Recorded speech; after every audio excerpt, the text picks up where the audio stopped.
बिस्मिल्लाहिर्रहमानिर्रहीम। फिरौन की मम्मी का ब्रीक बीनी से मुआयना करने वाला साइंसदान पुकार उठा, अल्लाह सच्चा है, कुरान सच्चा है और अल्लाह का नबी हज़रत मोहम्मद सल्लल्लाहु अलैहि वसल्लम सच्चे हैं। वीडियो देखने से पहले हमारे चैनल वॉइस ऑफ 92 को सब्सक्राइब करें और बेल आइकन का बटन दबाना मत भूलें। 1891 से पहले इस दुनिया का कोई इंसान नहीं जानता था कि खुदाई का दावा करने वाले फिरौनों की लाशों का क्या हुआ था, या इनकी बाकियात कहाँ हैं या कहीं हैं भी या नहीं। अलहामी किताबों तौरात, बाइबल और कुरान पाक में इस वाक़े का जिक्र तफसील से मिलता था कि हज़रत मूसा और बनी इसराइल कौम का पीछा करता हुआ फिरौन पानी में गर्क होकर अपनी फौज समेत मर गया था, जबकि हज़रत मूसा और इनकी कौम को पानी ने अल्लाह के हुक्म से गुजरने का रास्ता दे दिया था। इसके बाद इसका क्या हुआ, इस बारे में बाइबल और तौरात खामोश हैं, लेकिन कुरान पाक में इसके अंजाम के बारे एक बहुत ही अजीब बात कही गई थी, जिसकी किसी को समझ नहीं थी कि इसका मतलब क्या है।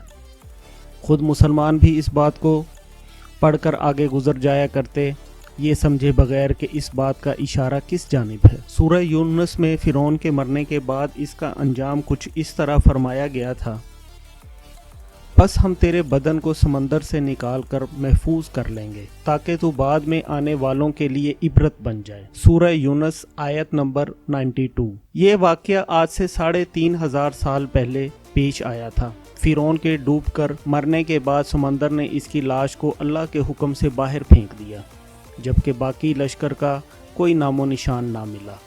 मिस्रियों में से किसी शख्स ने साहिल पर पड़ी इसकी लाश पहचान कर अहले दरबार को बताया। फिरौन की लाश को महल पहुंचाया गया।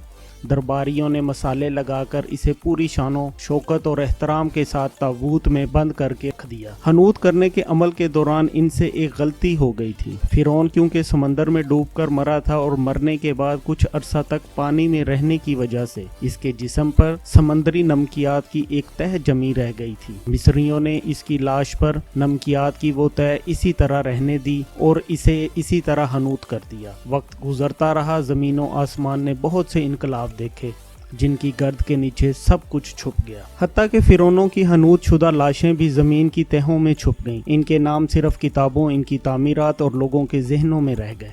इस वाक़े के 2000 साल बाद इस दुनिया में अल्लाह के आखिरी नबी हज़रत मोहम्मद सल्लल्लाहु अलैहि वसल्लम तशरीफ़ लाए। उन पर नाजिल होने वाली आखिरी किताब में फिरौनों के किस्से बड़ी तफसील के साथ बयान किए गए थे, और इसी सिलसिले में इस फिरौन का जिस्म महफूज करने की बाबत आयत भी नाजिल हुई, जिसकी सच्चाई पर सब अहले ईमान का पुख्ता यकीन था। लेकिन वो समझने से कासिर थे कि इस खुदाई का दावा करने वाले की लाश कहाँ महफूज की गई और कैसे इसे इबरत का निशान बनाया जाएगा। 1871 में मिस्र के एक मशहूर अलगोरीना से ताल्लुक़ रखने वाले गरीब और मामूली चोर अहमद अब्दुल रसूल को फिरौनों की हनूत शुदा लाशों की तरफ जाने वाले खुफिया रास्ते तक रसाई मिल गई। अहमद अब्दुल रसूल नवादरात चोरी करके बेचा करता था।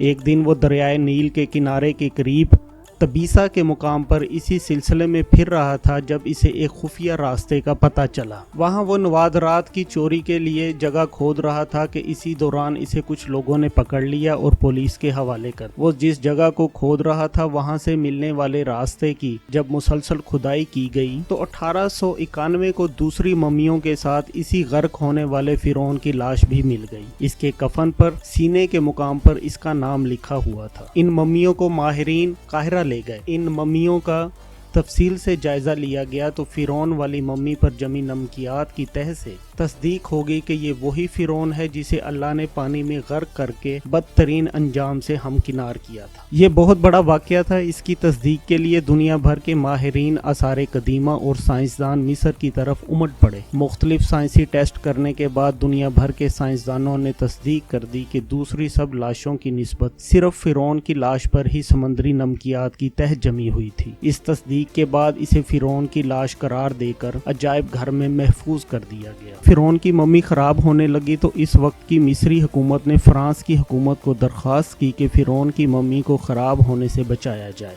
नीज जदीद साइंसी जराए से इसकी موت کی وجہ بھی معلوم کی جائے۔ چنانچہ مصری اور فرانسیسی حکومت نے مل کر ممی کو فرانس لے جانے کا انتظام کیا۔ جب فرعون کی لاش کو فرانس پہنچایا گیا تو ایئرپورٹ پر اس دور کے فرانسیسی صدر بذات خود حکومت کے اعلیٰ عہدیداروں، تمام وزراء اور فوج کے افسران کے ساتھ استقبال کے لیے موجود تھے۔ فرعون کی لاش کا استقبال کسی عظیم زندہ بادشاہ کی طرح کیا گیا۔